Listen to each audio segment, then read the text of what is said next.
At Abu Seifein Church in the wealthy Cairo district of Mohandeseen, there was little sign of any damage on Thursday, despite the rubble lying in the streets nearby. The church is a short walk away from Al-Gamat Al-Dowal Street, the site of heavy clashes the day before, but despite the violence, the church escaped unscathed. Many churches in Egypt were not so lucky. Security forces moved to violently disperse two protest camps by supporters of ousted President Mohamed Morsi in Cairo on Wednesday morning, setting in motion a day of deadly violence that left at least 525 people dead in clashes across the country. Amid the violence, alleged Morsi supporters carried out on dozens of attacks on churches and Christian-owned properties throughout the country. Mina Thabet, an activist with Christian rights group the Maspero Youth Union, told Al Jazeera on Friday that at least 32 churches had been completely destroyed, burned or looted in 8 different governorates over the previous 2 days. The group also recorded dozens of other attacks on Christian-owned shops,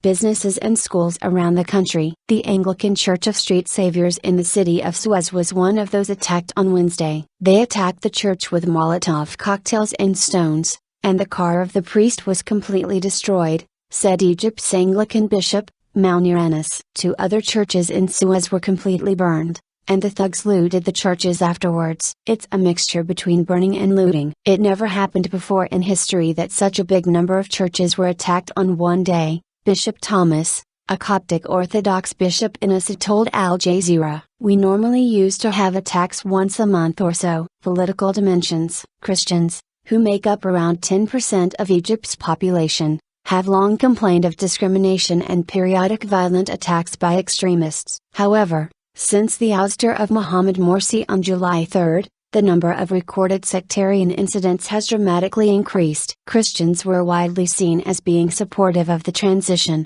and Coptic Orthodox Pope Tawadros II, the leader of Egypt's largest Christian denomination, publicly supported the move. Michael Magdi, 24, a Christian who works at a pharmacy in Mohandeseen close to Abu Seifein Church, was not initially supportive of the military-backed transition. I protested on June 30 against Morsi, but at first I wasn't convinced about the army taking control of Egypt. I don't like the police or the army. I was at the Mustafa Mahmoud protests in 2011, and at the Port Said massacre in 2012, he said, referring to a notorious incident of football violence in which the police were accused of complicity. But the Muslim Brotherhood were putting women and kids on the front lines of their protests, so I think the army had to disperse them, he said. Hani Bushra, 41, a Christian engineer who lives in Mohandeseen, agreed that the dispersal of the sit-ins was necessary. The army had to do what they did. They waited a long time,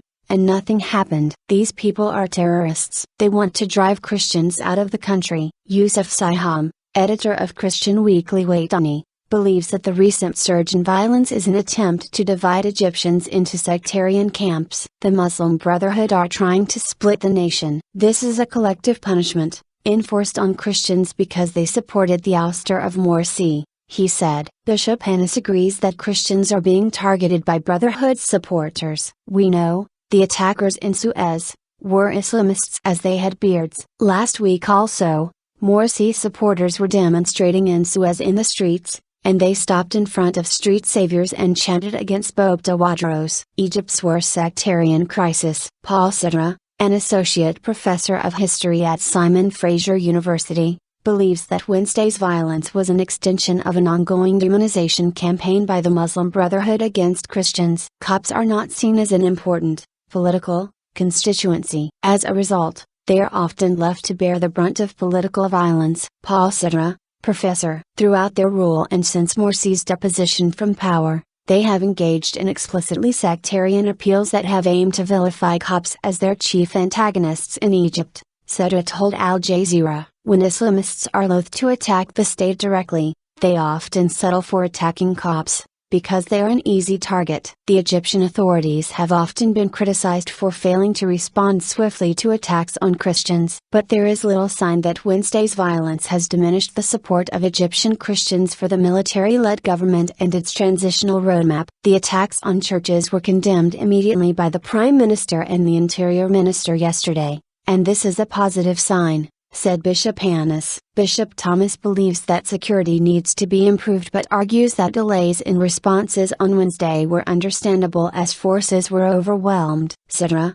however, argues that state authorities also bear responsibility for the ongoing violence. The state is competing with the Islamists to win over the loyalties of the population, and the cops are not seen as an important constituency in this. As a result, they are often left to bear the brunt of political violence, he told Al Jazeera. There's no question that this is the worst sectarian crisis that Egypt has seen in its modern history.